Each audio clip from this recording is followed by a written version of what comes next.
Hello, everybody. Welcome to Everyday Saturday. I'm Matt Stahl with my partner, Brad Gatto. Howdy, howdy. Howdy, howdy. And today we are going to cover a recap of the financial markets in 2022. As financial advisors, it pains me to say this, but this is out of bounds for us. It is. I just look back, assuming we had done this in prior years. This will be our first official financial markets recap. And don't get used to it. Don't get used to it. Well, we'll get into this after we, kind of catch up here, but there's a reason we're doing this. We'll get to that. Before we do that, what's new? Here's what's new. I am now the father of a teenager. Oh, yes. That's right. I forgot. That's new. So that hit me hard. Like, there's certain moments in life that you kind of have like these, you become very aware of your mortality. When I turned 40 was one of them. This even more so. Really? Yeah, I don't know why. But my oldest son, William, who we call Liam is 13. And for whatever reason, I just had I started having all those thoughts of like, man, like I've got less time. He's more than 50% of the way through graduating high school and moving out. Like, I don't know. You're assuming that. Well, I'm an optimist. Rational optimist. Yeah. So anyway, I've got a 13-year-old. That's what's new in my life. We celebrated his birthday. We went to iFly. Oh, cool. Which, if you're unfamiliar, is like an indoor skydiving. It's like a wind tunnel, and you just like sit in the wind tunnel like you're skydiving. It was really cool. It was very cool. The thing about it that blew my mind is every little micro movement you make dramatically affects how in your position. So they have you in, like your hands are out and your feet are out and you're laying in this wind tunnel, but you're floating. It's kind of weird. But like your hands, like if you just tilt your hands just a little bit to the left or a little bit to the right, you start to spin because the wind is flying so fast, as it would be if you jumped out of a plane, that these little micro movements make a huge difference to the way that you fly. So if you've not done it, if you're not from the Twin, I'm sure they have iFlies all over the place, right? I believe. But super fun. You can't be pregnant. You can't have neck problems or shoulder problems or whatever. But so that was a cool experience. And then we ended up taking 10 of his best friends to the movie. Oh, that sounds brutal. Well, you know what? It worked out really well for us. You know why? Really? Because we get in there. So there's 11 kids total. We went to Avatar, the new one. Yeah. 3 hours long. Wow. I watched 2 hours of it and I took an hour nap. But I kid you not, dude. They get in there. They're like assigned seats in the theater, and so they're like all in the same row, 11 seventh graders all in the same row. And 2 rows in front of them is the principal of the high school. That's great. My wife and I didn't even have to do anything. Yeah. It was great. They had a built-in babysitter. I love it. That's perfect. How about you, man? What's new with you? Well, you just planted a thought. My oldest is not too far behind yours, so thanks for that. Now I'm going to be thinking about this. Yeah. It's winter. I've commented on how I love winter. The lack of sunshine has been getting to me every year. I get a little bit older, but I decided to take matters in my own hands. Part of this was my own idea. Part of it was kind of thrust upon me by external factors. So if you don't know me, I insist on driving this older car. Yeah. That was my dream car. And I've had But even before you got your dream car, you always drove an older car. Yeah. That's always kind of been a thing. Yeah. It's a non sequitur that it's your dream car. It's an older. I worked that phrase into a podcast. Yeah, nicely done. You need a owe me $10 reward. Give you a sound reward.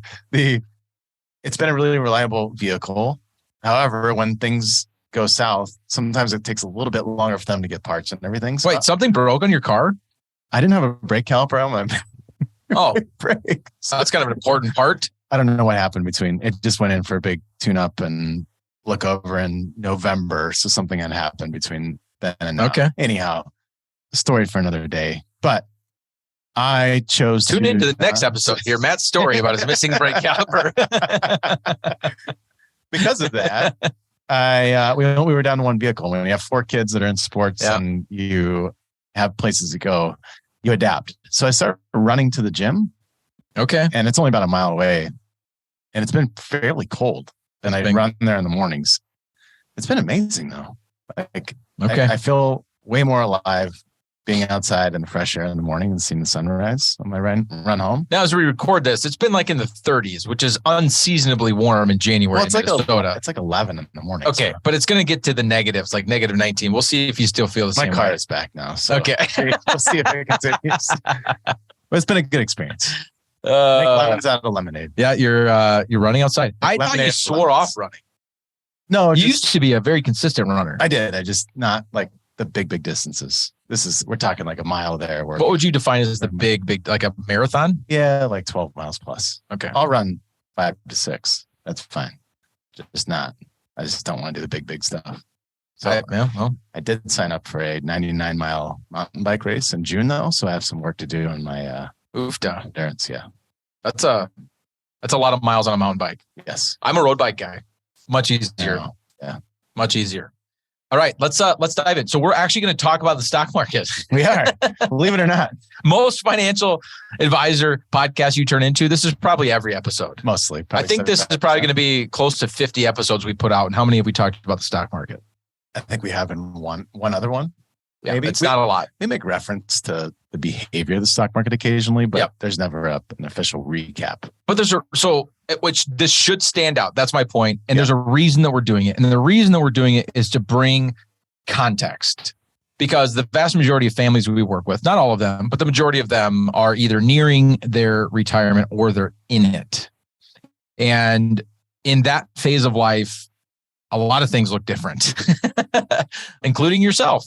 But one of the things, I only say that because different things about yourself. My wife has one of those mirrors that like has a magnification to it. It's like a 5X. Oh, and it has, and she puts her makeup on in it. Yeah. I don't ever use it. And I accidentally put my face in front of it the other day. I was like, there's a lot more wrinkles in my face than I thought that there were. I had one of those moments recently as well. So anyway, not only do you physically look different, but a lot of things look different. The time, the way you spend your time, your energy, effort, but your portfolios typically also look different. And the way that your money is structured. We use the analogy all the time of climbing mountains and descending mountains. Mountain descenders have different allocations and investments than typically mountain climbers. So all of that to say, last year was obviously not a great year in the stock market. And there's a lot of like public, when you read the headlines and you watch what's going on. Can I take it one step further? Yes, you can. Financial markets as a whole, not just the stock market. Yes, we're going to get there. You're getting ahead of me. Dang it. We got to slow this down. We don't do this very often. Okay. So, but last year, when you read the headlines, they tend to focus in on the equity markets, right? That's what dominates the headlines. And they love to talk about the indices that most people know about. And they also love to sell fear because that's what people tune into. So, Matt, there are 3 major indices that people tend to pay attention to. Can you tell us what they are and what their performance was in 2022? I can do that. Perfect. So let's start with let's see, what's the best way? This is like the star student. This is the index that you're going to hear about the most if you flip on the radio or open the newspaper. That'd be the S&P 500. The S&P 500. Standard & Poor's 500. Mm-hmm. Quick quiz question. How many stocks are in the S&P 500? 499. Nailed it. So S&P 500 collection of 500 stocks. That's the largest 500 companies. So, and that is thought to represent the U.S. stock market as a whole. It's the barometer that people like to use. Yeah. Now, interesting fun fact for you. How many total stocks are there on the New York Stock Exchange? So it's not 500. That's just the top 500. But how many total publicly traded stocks are there on the New York exact number? Stock Exchange? I know the rough number. Because it's down between the numbers changes, right? Because 7,000. Because companies delist. Yeah, it's 3,600 now. Used to be 7,000. Used to be over 11,000. Now it's .com. Yeah, all the companies that came out of nowhere and created internet-based companies that had never turned a dime of profit or even had a dime of revenue that went to publicly traded. And so we're down to 3,600. So 500 is a lot of them. And as far as like the total market capitalization, it represents over half the market. But anyway, there you go. S&P 500 last year did, drum roll. So it was down roughly 20%. Wah, wah. On the year. That's not a number that really anyone wants to see. No, not a great number. 20%. So 2022 S&P 500 down 20%. Matt, what's the next major index people tend to watch? The next is the Dow. And that's the Dow Jones Industrial Average. Yeah. Say that 5 times fast. How many stocks make up the Dow? It's less than 500. It's a lot less than 500. In fact, this was of all the things, like going from being a youth pastor to a financial advisor 16, 17 years ago, whatever it was. This was one of the facts that I still remember the first time I learned it. And I was like, what? Makes no sense. Why would people care about that? It's 30. 30. 30. Not a very big sample size. Nope. But they're big companies. But still, it's only 30. Yeah. So on the year, the Dow was down just shy of 9%. It was 8.78%. Very different. So you go from 500 stocks, which again, it's all 500 companies combined went down roughly 20%. There are some companies in the S&P that actually went up, even though the index was down 20.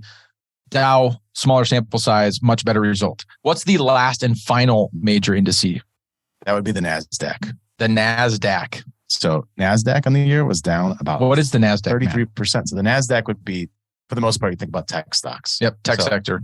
So high growth, traditionally a little bit higher risk, but that was down about 33% on the year. Woof. Ouch. That's not a good one. No, it's not a good one. So if we dive in even further to that, because there's all these companies like that have become the darlings of the stock market over the last really 20 years, but even more so in the last 10 years. And that's the FANG stocks. So FANG. It's an acronym. So which stands for Facebook, Apple, Amazon, Netflix, and Google. Yeah. I just saw something they're trying to change that acronym. Well, it's because they started including, people always talk about like Microsoft and NVIDIA and some of these other Tesla. So because there's some of these other large companies, they want to change the acronym. I kind of like FANG. FANG's good. I think you can get away with like adding these other companies. But if we just dive in a little bit further, some of these major companies, the darlings of the stock market, Amazon last year, Matt, 51% down. Ew. Microsoft, 29% down. Apple, and I'm an Apple bobo. Yep. Big Apple guy, 28% down. NVIDIA, 52% loss. Meta, I can't get over that. Facebook, gosh, who changes their name when that's like changing your name at 78 years old. It's like, Facebook down 65%. Oh my gosh. So as a whole, down and 52%. Tesla stock, 72% last year. Goodness. That's not great. That's not great. So therein lies the equity markets. But the major indices, the two that I know the NASDAQ is important, but the two that people pay the most attention to. And when we get the statements of like, well, market's down X and my portfolio's down Y, it's usually the S&P that they're talking about. Right. And if it's not the S&P, it's the Dow, but usually it's the S&P. And so people like to compare themselves to the equity markets. And I'm not saying the equity markets didn't have a tough year, because they absolutely had a tough year. But the reason we wanted to do this episode isn't because the equities had a tough year. It's because being retired and having a retirement style portfolio didn't have a tough year. It had a terrible year. Right. A uniquely terrible year. And so it's just worth noting, right? Because when you compare apples to kumquats, it's hard. Which are delicious. I would venture to say less than 10% of people listening to this have ever even tried a kumquat. Have you tried one? No. They're delicious. I just ate them over Christmas. I might have actually. You know what? I'm going to change my answer. I think I've tried a kumquat. It's like a little mini orange you eat whole. Nope, I'm wrong. That's not what I thought it was. Try one. Okay. Now we're on kumquats. So welcome to Every Day is Saturday. So we're back to the markets now. So reiterate, the reason we want to do this episode is because context is important. It's really important to understand the battles that you face and the, kind of the enemies that you're going against. And so when it comes to broader markets, it was a very interesting year, because when you expand beyond just equities, which are buying stock inside of a company, there's a lot of different ways to invest your money, not just in equities. There's a lot of different asset classes. Yep. And generally speaking, Matt, it was not a good year. It was not a good year. In fact, there's a lot of different kind of asset classes or places that you can invest your money, a lot of different sectors, a lot of different little bits and parts of financial markets, everything from bonds and a lot of different types of bonds, right? There's corporations that issue bonds, there's municipalities, the government issues bonds, there's commodities, there's gold and precious metals and things like that. And then you get away from these major indices like the S&P and the NASDAQ and the Dow, and you start getting into smaller companies. It's not these large, what we would call the language that's used in our industry is large cap companies, but then you start getting to mid-sized companies, smaller companies. There's just a lot of different places that you could invest money. And unfortunately, all those asset classes, Bitcoin, real estate, nothing did well. Nowhere to hide. There was nowhere to hide. That was the phrase. That's the phrase. Okay. Yeah. We were talking before we started. I was like, man, there was a phrase you had that was what we should name this episode. And neither of us could come up with it. And there it is.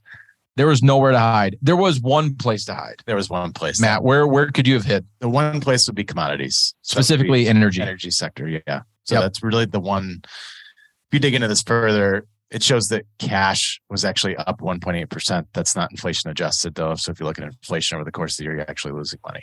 And so commodities is really the only place to hide, which traditionally there's times where that's not going to fare so well either. Yep. So you're not going to run into too many people that had everything in commodities.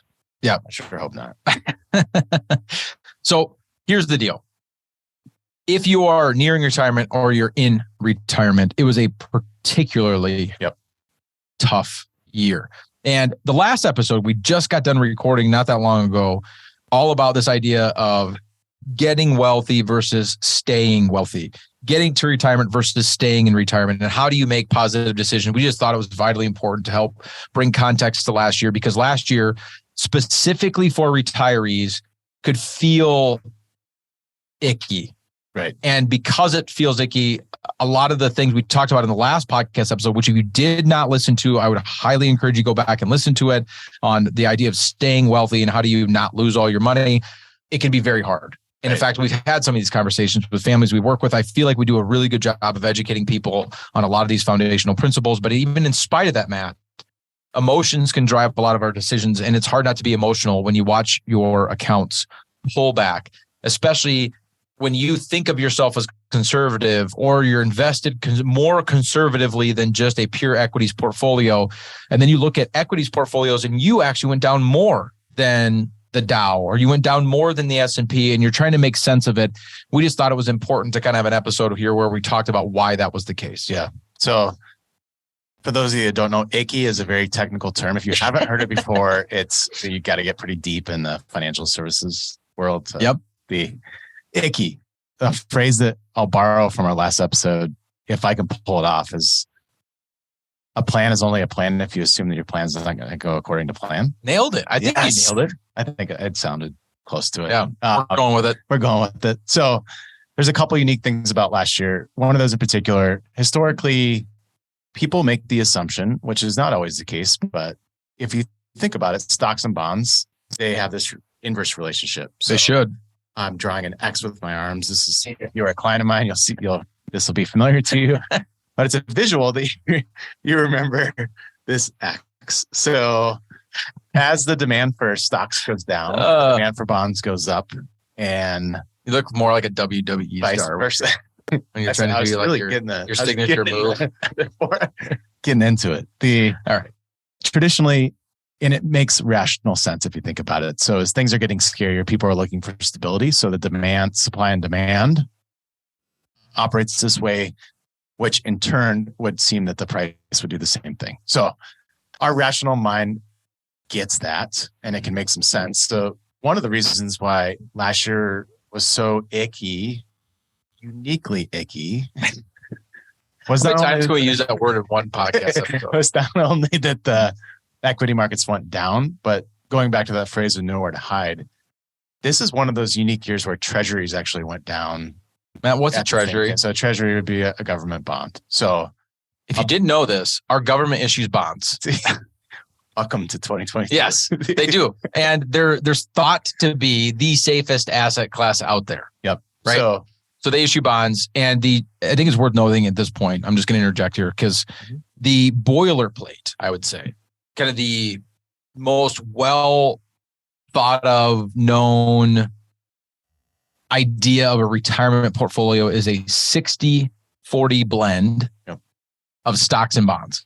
60 stock, 40 bond. Like that is the boilerplate example. And so that 40% that you just put in bonds is supposed to be the conservative part of the portfolio that protects you in years where equities pull back 20%. Yeah. But what happened to that 40%? That 40% didn't do so well last year. It didn't. So this happens to be actually one of 4 times in the history of financial markets that treasuries were actually negative. So that would be treasuries and stocks in the same year. The same year. Yeah. So this is not like there's certain things in life where, your mom convinced you when you were little, like you want to be unique, you're special. And this is not one of those. This is not a good unique or a good special. So to Matt's point, there's only been 4 times in the history of our markets where both equities and what's considered the safest asset class, U.S. Treasuries, government issued bonds went down in the exact same year. And to give more context to that, the other 3 times, 1931, 1941, and 1969. Matt, it has not happened since 1969, over 50 years ago. And of those 4 years, even more importantly, I think, of those 4 years where it actually happened, 2022 was the worst year when you look at the aggregate losses of equities and treasuries in the same year. Wow. So if you are a retiree and you did everything you were told to do, you did you checked all the boxes that my industry would tell you to check, and you built in this, more conservative portfolio.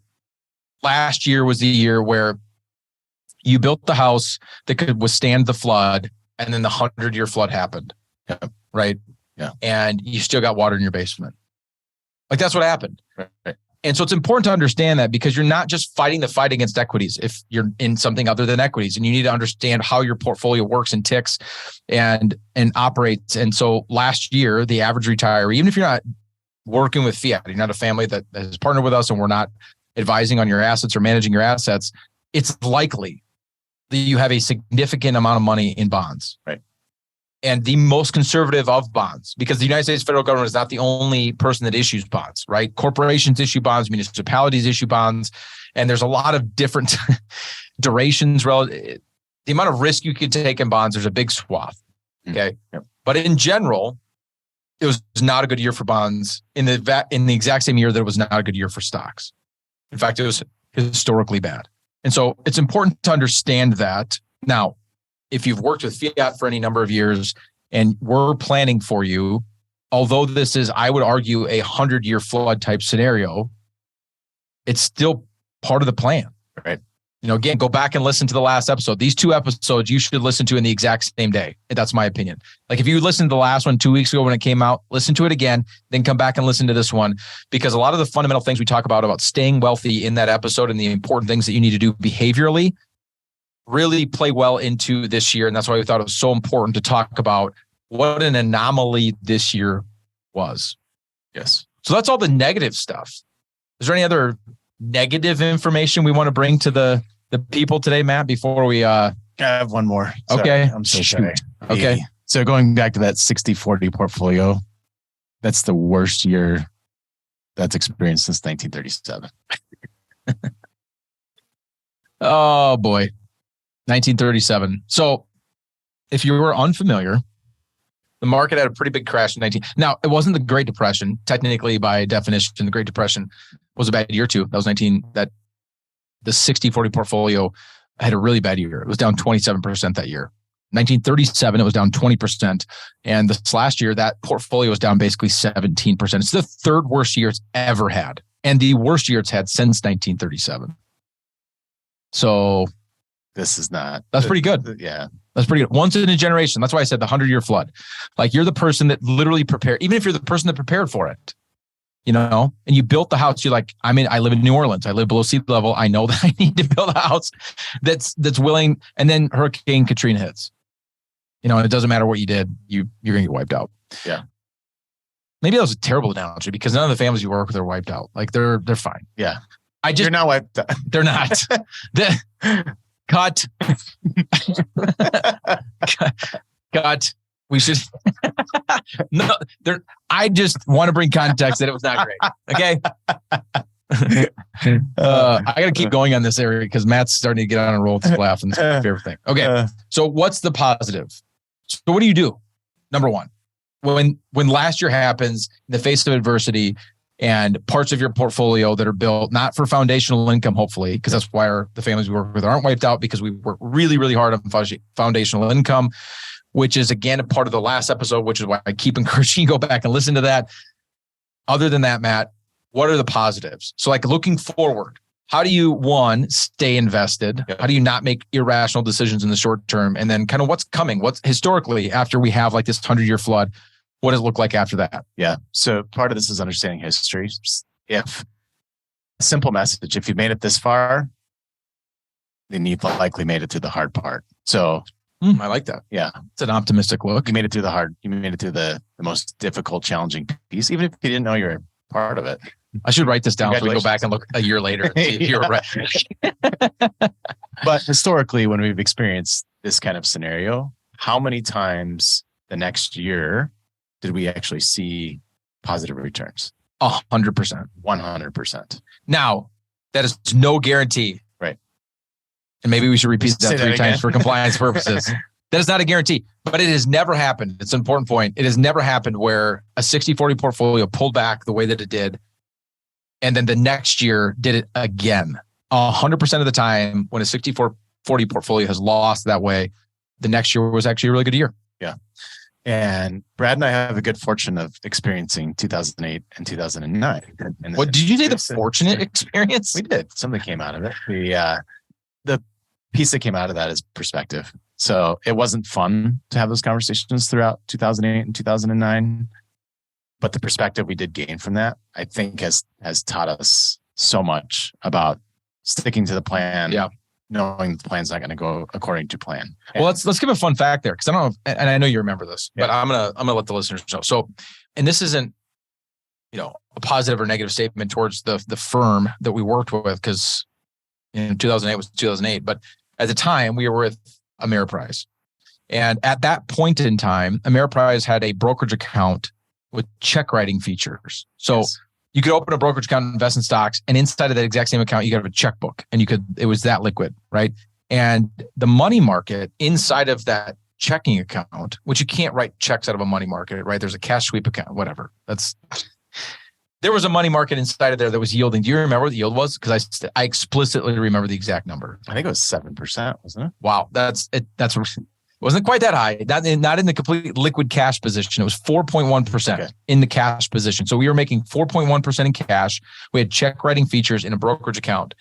And then the world fell apart. That was the ING orange account. That one did get up there. Yeah. But then the world fell apart, and that money market broke the buck. Right. And so not only did we go from 4.1% in cash to nothing, but we went from nothing to our clients lost money in cash, and it was frozen. Yes. So we had clients whose cash was tied up. Like it locked up. Like you cannot have access to your cash. The answer was nope, can't get it. We were both very young in the industry. So this was 2008. Matt, what year did you start? 2005. 2005. I started in 2006. So 2 and 3 years we're in the industry. And leading up to that, we're geniuses, right? The market's going up. We feel really great about what we're doing. Go back and listen to the last episode. We feel like Jesse and Abe from the last episode. Lo and behold, now we have clients that not only have, stock portfolios that are dropping every day. And late in that recession is when the banks started to collapse because of the housing crisis that was created, and Lehman Brothers was going down and Bear Stearns was going down. I mean, the headlines were just insane. But we had clients who had cash that was locked up. So now, a little bit more context there. 2008 brought perspective. One of the stories, and I'm going to let you tell the positive side of the story, but one of the stories we were trying to tell back then was? Yeah. So something called a price to book ratio. And basically that is looking at, if you dig into a company, figure out how much is this company worth dead. So. Yeah, dead. Yeah. So, yeah, not debt. I heard debt. I just want to make sure they understood debt. Like, hey, if they go under, how much money can we get back out? So we're liquidating everything, cash, inventory, everything else. So the price book ratio is going to tell us how much is this company worth if we have to liquidate everything. Yep. So close it. Worst case scenario. Yep. Bankrupt. In 2008 and 2009, we're in this unique atmosphere where the price to book ratio was flipped, where some of these companies were actually worth more dead than alive. Yep. And a lot of them, especially the banks. The analogy that we would talk about often was, pretend you're driving down the highway and you see a used car on the side of the road. It's all rusty. One of the tires is flat. Mm-hmm. They're selling it for $2,000. You get out and you're talked into looking at this car, but you glance in the trunk and you see that there's $4,000 sitting in the trunk of the car. You're going to buy the car.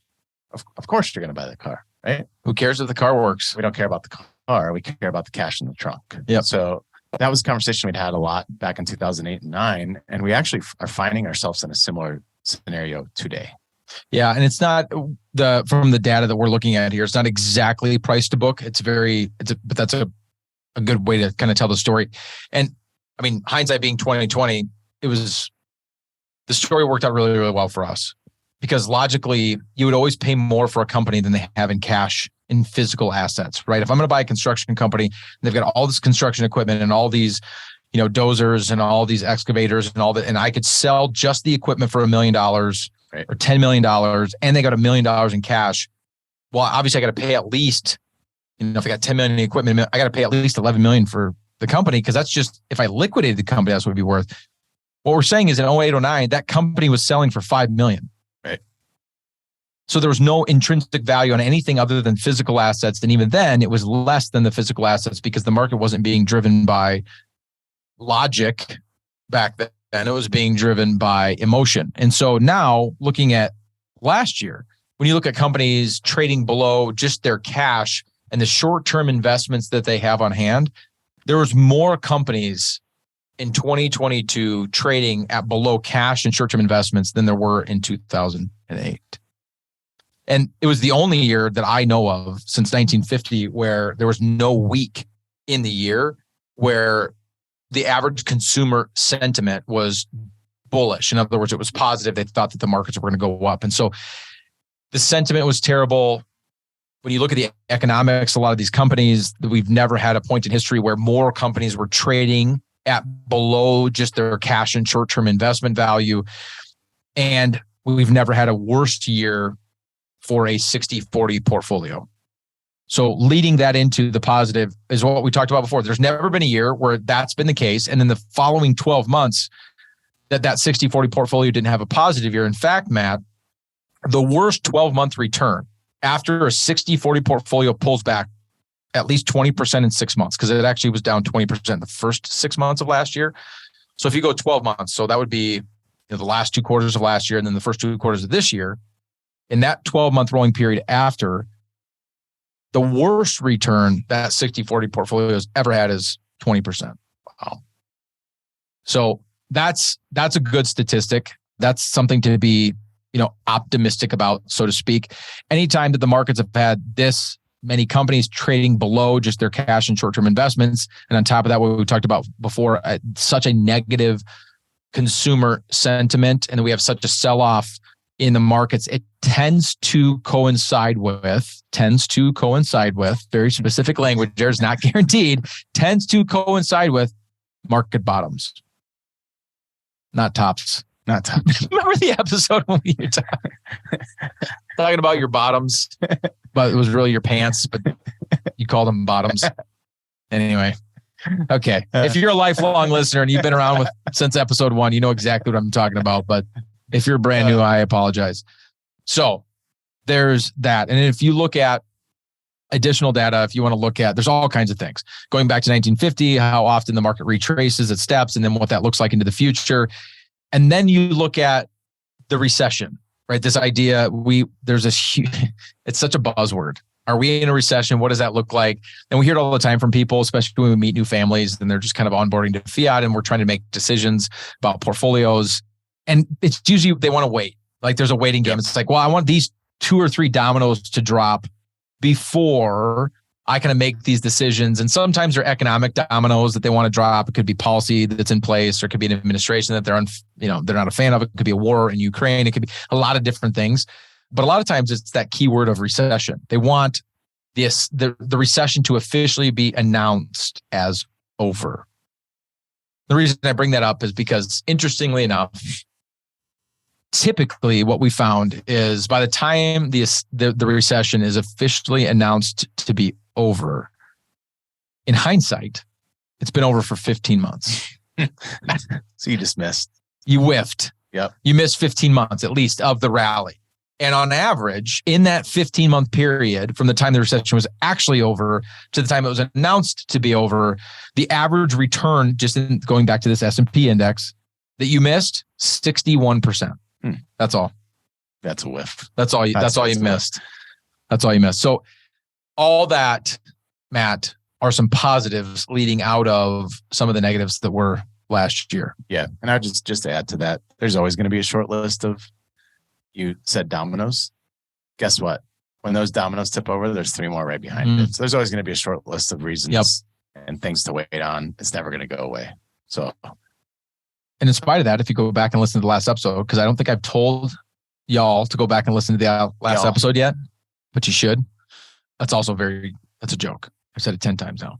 Go back and listen to the last episode. Over the last 170 years in this country, our lifestyles increased how many times? How many folds? 20 folds.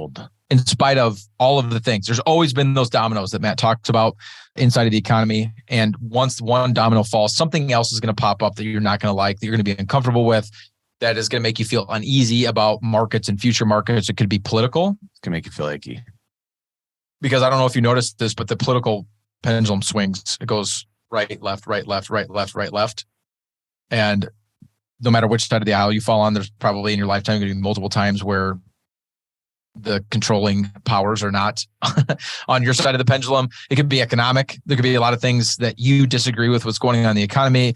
It could be geopolitical. It could be war. There's just a lot of things, and we can't control any of that sort of stuff. And so in spite of last year, not only being a bad year for equities, but I hope we drove the point home. It was a terrible year for well-diversified portfolios, specifically for people that are in retirement or near retirement that are trying to diversify the risk away from equities. But in spite of that, if you do some of the things we talked about in the last episode, you have some of these foundational principles in place, you're still going to make it. If you build a margin for safety, you're still going to make it. But when you look at your portfolio from last year, man, I just think it's really important that you understand context, that you're not just looking at the Dow, you're not just looking at the S&P, but that you fully understand how your money's invested, why it's invested that way. And at the end of the day, Matt, I tell people all the time, if you don't believe in the long-term success of our markets, then why are you in it in the first place? Right. But if you believe in the long-term success of our markets, why would you ever get out of it? Right. Yep. Do you remember? So you got in the industry in 2005, and both of us came in similar times. I came in a year after you, and we both had to get the same licensures. We had to get 2 securities licenses. What were they? Series 7 and Series 66. Yes. And we had to study for those tests, and we had to pass those tests in order to be able to conduct business in this industry. In the Series 7, I'm going to put you on the spot. I remember this. Don't know. You don't know that yet. Stop being so pessimistic. In the Series 7, we had to study a lot of things. But one of the things they brought up is that the average portfolio return, a certain percentage of it comes from your allocation, and a certain percentage of your return comes from timing the markets. What percentage of the average lay investor's long-term portfolio returns comes from their timing of the market? In other words, knowing when to get in and when to get out. Do you remember? I do not, but I'm going to take a guess that it is. I like this, by the way, because he does this to me when it comes to the end of the year review. Yeah, numbers. Ready to go. All right, here we go. I'm going to go with 4%. That's a pretty good guess. It's 10%. Okay. 10%. Now, I have not been in school for a while, but 10% is an F. Yes, it is. That's a hardcore F. Yeah, that's definitely not. that's failing. Like with a capital F. Yes. Big red F. 90% of the average return achieved by a portfolio is because of the allocation or the diversification. And so you can play the 90 and just allocate and let the markets do what they do, or you can try to time markets and wait till these specific dominoes fall, or wait till it's announced that the recession is over and look at what happened last year and say, you know what, I'm going to go to cash for now, and I'm going to wait till the right time to get back in the market. The hardest part about getting out of the market is you got to be right on when to get out, but you also be right on when to get back in. Yes. Yeah, it's really, really tough. And so this episode for you and I was really just kind of our love language, our love letter to everybody to say, don't do it. Don't do it. Don't get out of the market. If this causes you to want to be out of the market, you probably should have never been in the first place. And if last year threw your plan off to the point where you can't retire anymore, or you need to go back to work or something to that effect, then at the end of the day, the type of plan that you put in place, I would argue, didn't have the appropriate margin of safety built in, because this, I wouldn't say 2022 is expected necessarily, because it is an anomaly. I think we proved our point today with the data, but still, you got to have a plan in place for the unexpected. Yes. Anything you want to add before we wrap? I don't know how to wrap this up, because we don't talk about the market. Like, how do you end this? We did give you a ray of sunshine at the end. So. Even though Matt is complaining about not seeing the sun, there is the sun in this episode. Go back and listen to the last episode if I didn't tell you that already. Like I said, every episode, this is a ton of fun for Matt and I. And thanks for tuning into this episode of Every Day is Saturday. Even though we didn't have a great ending to this episode, I will tell you this. Here's your call to action. If there's anything about last year that's uneasy to you and you're a family that works with Fiat, please talk to us. We want to talk to you. These are conversations we want to have, and you should be having on a regular basis with the advisor that you work with here at Fiat, number one. Number two, if you're a family that doesn't currently work with Fiat and there's anything uneasy about last year, or there's any unknown questions or answers of, did this affect my long-term, ability to achieve the goals and outcomes that I have? Let's have a conversation about that, because last year should not be a year where you're not living an everyday a Saturday lifestyle. That's the whole point of this podcast, is to help you live this everyday a Saturday lifestyle. And last year, as crazy as it was, should not throw that off if things are done right and the appropriate amount of margin of safety was built in. So thanks for tuning into this episode of Every Day is Saturday, a little bit of a different one for Matt and I, but thanks for tuning in anyway. If you're not subscribed, go ahead and subscribe so you can know when all the new episodes come out. You can be notified. Share it with your friends, your family, your loved ones. Smash that like button on the bottom. Let everybody know that you like our podcast. I got to throw that in there every now and again. And we'll see you all next Saturday. Until then, have a great day, everybody. Thank you for listening to Every Day is Saturday. Click the subscribe button below to be notified when new episodes become available.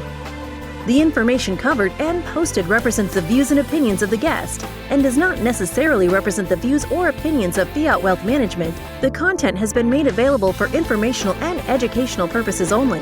The content is not intended to be a substitute for professional investing advice. Always seek the advice of your financial advisor or other qualified financial service provider with any questions you may have regarding your investment planning.